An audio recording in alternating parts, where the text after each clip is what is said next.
Bonjour à tous, je m'appelle Antoine et je suis le cofondateur d'Oxivia. Oxivia développe des services pour améliorer la qualité de prise en charge des personnes âgées en perte d'autonomie.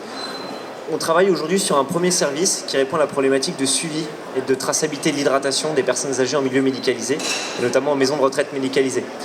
Dans ces structures, on a une double problématique. On a une première problématique qui est externe. On voit aujourd'hui qu'il y a énormément de plaintes de familles envers les structures vis-à-vis d'une dégradation de la prise en charge. Et on a surtout un contrôle accru des autorités de santé, et notamment des agences régionales de santé, qui sont de plus en plus demandeuses d'informations sur la qualité de prise en charge des personnes âgées. Il faut savoir que l'hydratation fait partie d'un des 5 critères de bonne gestion de ces structures.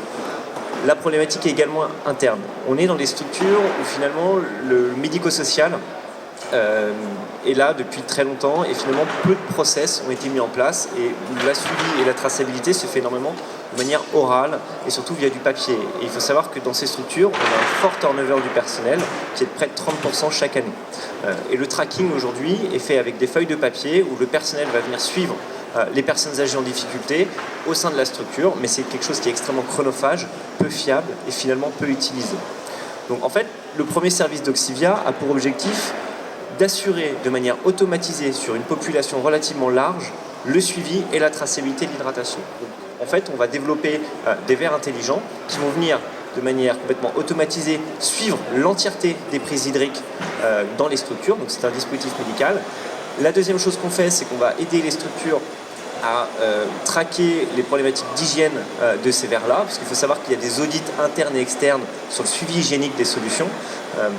Donc nous, on est capable de savoir quand est-ce que les verres sont nettoyés, quand est-ce qu'ils sont passés en machine, et c'est une information qu'on remonte aux structures. Le troisième axe sur lequel on travaille, c'est un axe plutôt comportemental, parce qu'on est sur des populations à pathologie lourde, qui sont relativement, dans des grandes proportions atteintes de démence, et qui vont cacher le fait que ces personnes-là ne s'hydratent pas. Donc nous, en fait, on est capable, avec une fiabilité près de 100%, de savoir si les verres ont été correctement utilisés, ou si ça a été caché et ont été vidés. Donc au final, nous, ce sur quoi on travaille, c'est un service d'aide à la décision au quotidien pour le personnel médical. On remonte des KPI de gestion pour les gérants de structure, pour les accompagner au quotidien. Donc comment ça fonctionne de manière purement basique? On met à disposition un parc de solutions, un parc de verres, qui rentre complètement dans le circuit traditionnel de vaisselle, donc qui passe aux machines, qui sont mis à disposition en réfectoire, en chambre. À côté de ça, on a un système d'identification qui nous permet de s'assurer de quelle personne âgée finalement utilise le verre et à quel moment, ce qui nous permet de remonter la bonne information à la bonne personne. La seule information qu'on demande, c'est au personnel de rentrer les besoins hydriques des personnes qui sont divergents en fonction d'une personne qui a des problématiques, par exemple de troubles rénaux ou de potomanie. Et l'ensemble des informations sont agglomérées et remontées au moment des changements d'équipe, par exemple. Donc quand il y a une équipe qui monte et une équipe qui descend, on va venir insérer cette information-là dans un cahier de transmission. Il faut savoir que le marché aujourd'hui est double. On a un marché de maisons de retraite médicalisées et un marché d'EHPAD, un marché de maintien à domicile. Donc le marché des maisons de retraite médicalisées a 3 types d'acteurs et le marché du maintien à domicile est lui majoritairement constitué de 4 types d'acteurs. Notre stratégie est d'abord de démarrer par des maisons de retraite médicalisées.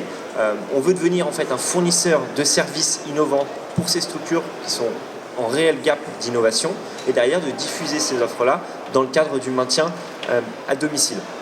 Aujourd'hui, on est une équipe de 5 personnes à plein temps. On est accompagné par Agoranov et par l'école polytechnique.